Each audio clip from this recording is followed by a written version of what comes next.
2020년 4월 24일 금요일 성경 묵상입니다. 본문은 에베소서 5장 1절에서 14절 말씀. 그러므로 사랑을 받는 자녀같이 너희는 하나님을 본받는 자가 되고 그리스도께서 너희를 사랑하신 것 같이 너희도 사랑 가운데서 행하라. 그는 우리를 위하여 자신을 버리사 향기로운 제물과 희생 제물로 하나님께 드리셨느니라. 음행과 온갖 더러운 것과 탐욕은 너희 중에서 그 이름조차도 부르지 말라. 이는 성도에게 마땅한 바니라. 누추함과 어리석은 말이나 희롱의 말이 마땅치 아니하니 오히려 감사하는 말을 하라. 너희도 정녕 이것을 알거니와 음행하는 자나 더러운 자나 탐하는 자 곧 우상 숭배자는 다 그리스도와 하나님의 나라에서 기업을 얻지 못하리니 누구든지 헛된 말로 너희를 속이지 못하게 하라. 이로 말미암아 하나님의 진노가 불순종의 아들들에게 임하나니 그러므로 그들과 함께하는 자가 되지 말라. 너희가 전에는 어둠이더니 이제는 주 안에서 빛이라. 빛의 자녀들처럼 행하라.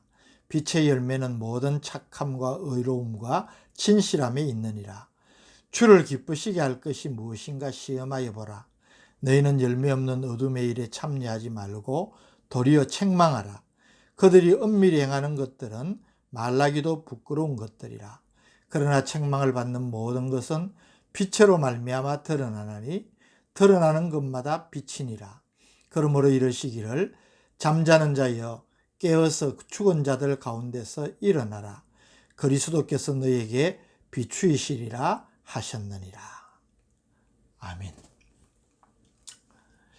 앞단락에서는 그리스도 안에서 새 사람이 된 성도의 실천적인 삶의 교훈으로 이 수평적 관계에서 그리스도인이 이웃과 가지는 자세에 대하여서 바울은 가르침을 주었습니다. 오늘 본문에서는 이제 수직적으로 그리스도인이 하나님께 대하여서 어떤 자세를 가져야 될 것인가에 대해서 가르치고 있습니다.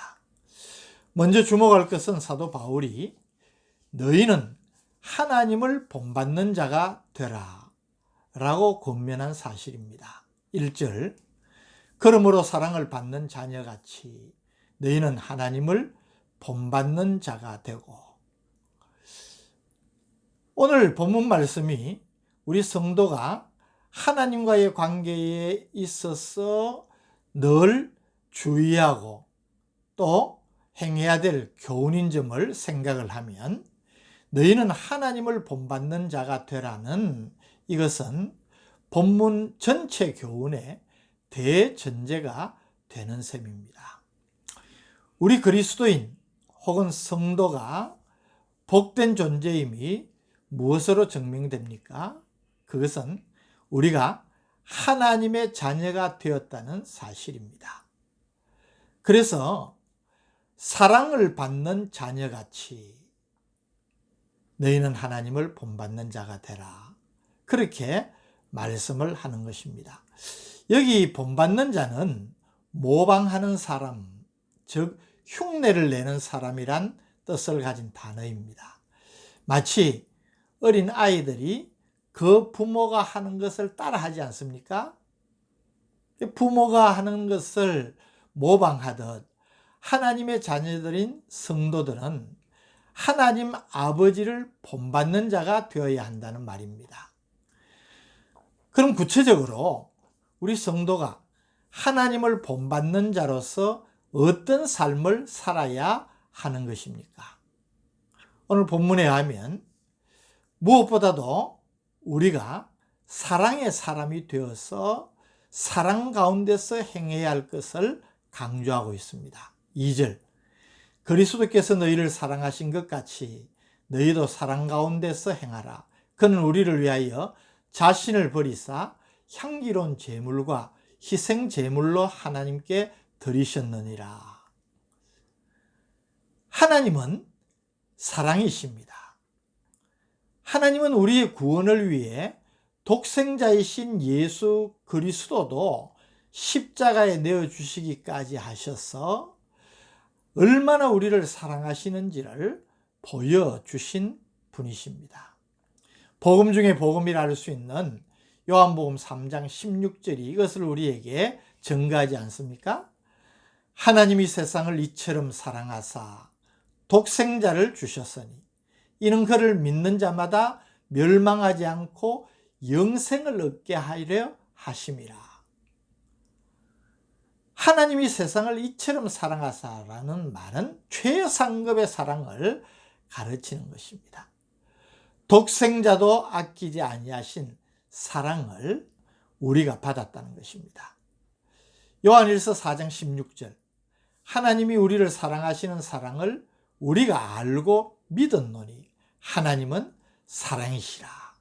사랑 안에 거하는 자는 하나님 안에 거하고 하나님도 그의 안에 거하시느니라. 사도 요한의 이 말씀은 이제 우리를 사랑하시는 그 하나님의 사랑을 알게 되고 믿게 된 하나님의 자녀인 우리는 그 사랑 안에 거하면서 우리도 사랑함으로 또 우리 안에 하나님께서 역사하시는 그 사랑을 삶으로 나타내야 한다는 것입니다. 우리 예수님도 이 사랑을 강조하지 않았습니까? 요한복음 13장 34절에 내가 너희를 사랑한 것 같이 너희도 서로 사랑하라. 이것을 새 계명으로 우리에게 주셨습니다. 예수님의 놀라운 십자가의 사랑을 받은 우리라면 우리도 그 사랑을 나누고 베풀어야 하는 것입니다. 그래서 성도의 삶은 사랑이라고 특징 지을 수 있습니다. 우리의 신앙생활을 요약한다면 결국 하나님 사랑과 이웃 사랑으로 그렇게 정의할 수 있지 않습니까? 이 사랑이 우리 성도의 삶을 성도되게 만든다는 것입니다.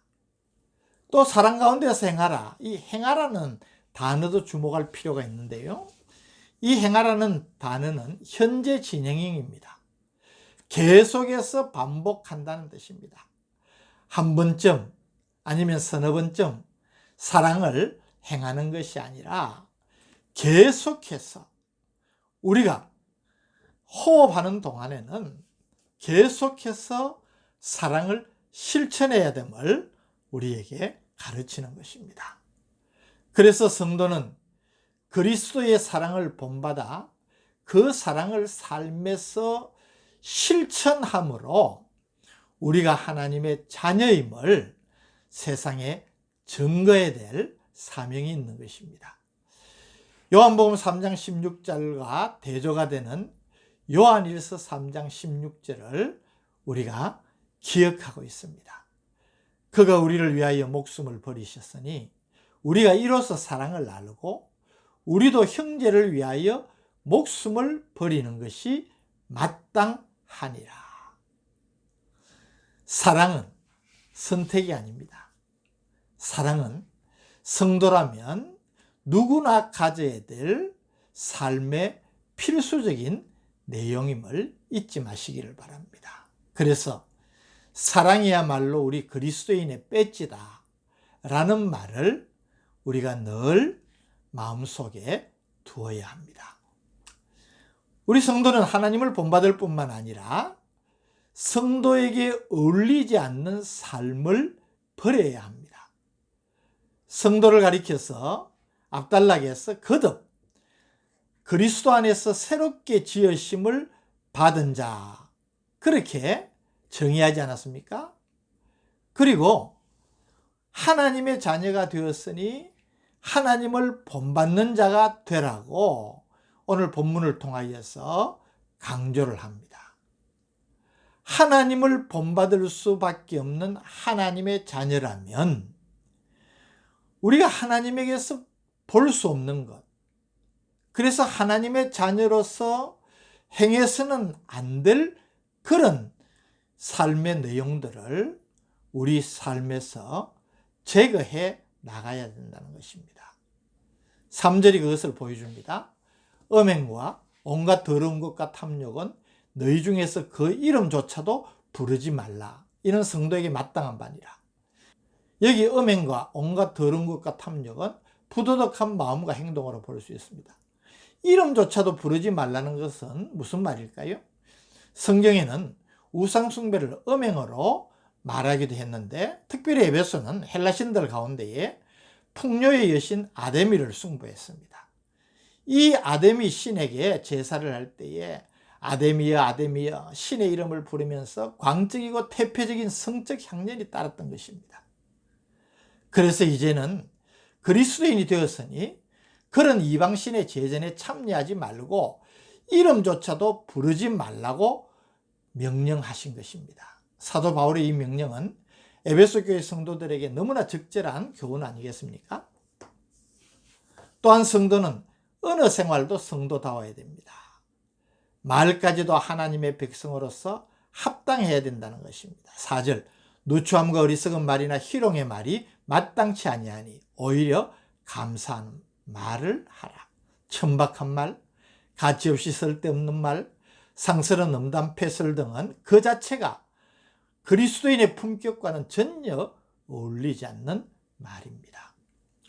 성도가 성도다운 삶을 살지 못하면 우리 자신에게도 영적 손해가 엄청나게 돌아오지만 하나님의 영광을 드러낼 수가 없습니다. 5절에 너희가 정녕 이것을 알거니와 음행하는 자나 더러운 자나 탐하는 자 곧 우상 숭배자는 다 그리스도와 하나님의 나라에서 기업을 얻지 못하리니.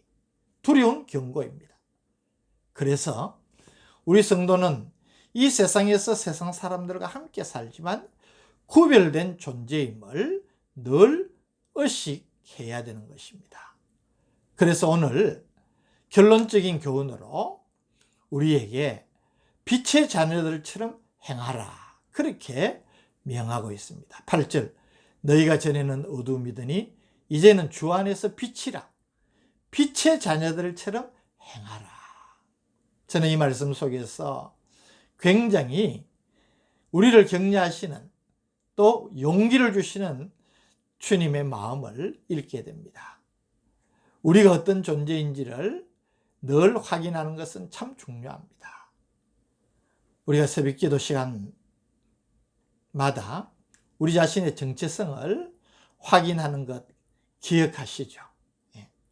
오늘 본문 말씀으로 우리가 그것으로 우리의 자신의 정체성을 확인해 보기를 원합니다. 나는 더 이상 어둠이 아닙니다. 나는 빛의 자녀입니다. 내가 그것을 선포하면서 나는 빛의 자녀라는 사실을 늘 삶 속에서 의식을 한다면, 9절 말씀, 빛의 열매는 모든 착함과 의로움과 진실함에 있다는 이 말씀처럼 우리의 삶에서 그 증거가 나타나게 될 것입니다. 빛의 자녀들은 삶의 동기와 목적이 너무나 분명합니다. 10절, 주를 기쁘시게 할 것이 무엇인가 시험하여 보라. 오늘 이 주시는 말씀을 마음속에 새기면서 나는 빛의 자녀이다, 나는 하나님의 자녀이다, 이 정체성을 늘 확인하면서 하나님을 본받고 하나님의 자녀로서 합당한 삶을 살아가면서 하나님께 영광을 돌리고 이웃들에게 감동을 주는 복된 성도들 되시기를 바랍니다. 거룩하신 주님, 오늘 우리의 정체성을 다시 한번 확인시켜 주시니 감사합니다. 하나님의 자녀되고 빛의 자녀된 것 늘 감사하면서 거기에 합당한 삶을 사는 우리가 되게 하옵소서. 예수님의 이름으로 간절히 기도드립니다. 아멘.